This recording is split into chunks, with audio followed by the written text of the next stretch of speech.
আসসালামু আলাইকুম ভিউয়ার্স। আজ 8 রমজান, আমি আবারও চলে এসেছি নতুন একটি ভিডিও নিয়ে। তো আজকের বিকেলটায় আমি চলে এসেছি আমাদের মাদনাগর টু নলডাঙ্গা রেল লাইনে। তো এখানে এসে একটা জিনিস নজর কাড়লো, সেটা হলো রেল লাইনের আশেপাশে অনেক সুন্দর পরিবেশ।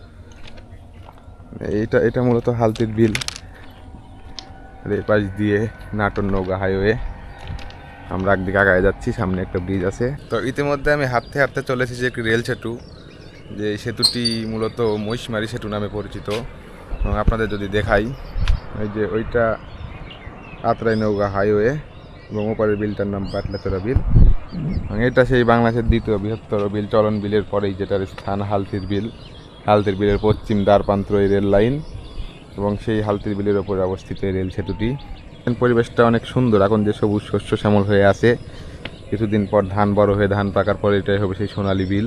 বাংলাদেশের যে বাৎসরিক যে ধানের একটা বাজেট আছে, এই বাজেটের মোটা একটা অংশ এই হালতির বিল এবং চলন বিল থেকে আসে। ইতিমধ্যে রেল লাইনে এসে আমি আরেকটা মজার জিনিস লক্ষ্য করেছি। আমার পিছনে যে দেখতে পাচ্ছেন এগুলো ফুল, তো প্রায় সম্পূর্ণ রাস্তা জুড়েই এক ধার দিয়ে এরকম ফুলের গাছ এবং অন্য পাশে কিছু শিমলের গাছ লক্ষ্য করা যাচ্ছে।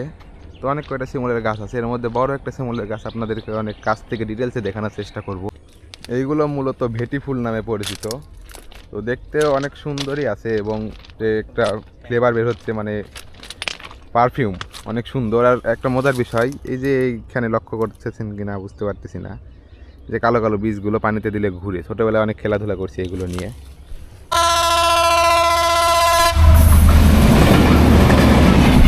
আগেই বলেছিলাম এটা উত্তরবঙ্গের একমাত্র রেল যোগাযোগ ব্যবস্থা।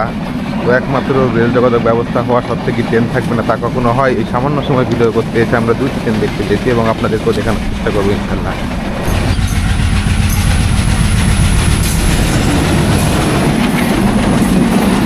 তো আপনাদের যে শিমলের গাছটার কথা বলেছিলাম, ইতিমধ্যে আমরা সেই গাছের নিচে অবস্থান করতেছি। দেখতে পাচ্ছেন কত বিশাল সেই গাছ। আপনাদের যদি গাছের গোড়াটা দেখাই, এই যে গাছতলা আমি আসার পরেও সামান্য গাছের শিকড়টা অতিবাহিত করতে পারতেছেন। আমার মাথার উপরে আরও কতখানি পর্যন্ত আছে। তো আপনারা হয়তো রিয়েলাইজ করতে পারতেছেন গাছটা কত বড় হতে পারে। এবং গাছ জুড়ে শুধু পাখির কিচিরমিচির শব্দ এবং পাশ দিয়ে হাইওয়ে দিয়ে বয়ে যাওয়া গাড়ির শব্দ। শিমলের গাছের পাশ দিয়ে বয়ে গেছে সেই রেল লাইন, উত্তরবঙ্গের যোগাযোগের দ্বারপ্রান্ত। এবং তারই পূর্ব পাশে রয়েছে সেই বিখ্যাত হালতির বিল, যার সবুজ শস্য শ্যামল পরিবেশ প্রতিটা মানুষেরই নজর কাটতে বাধ্য।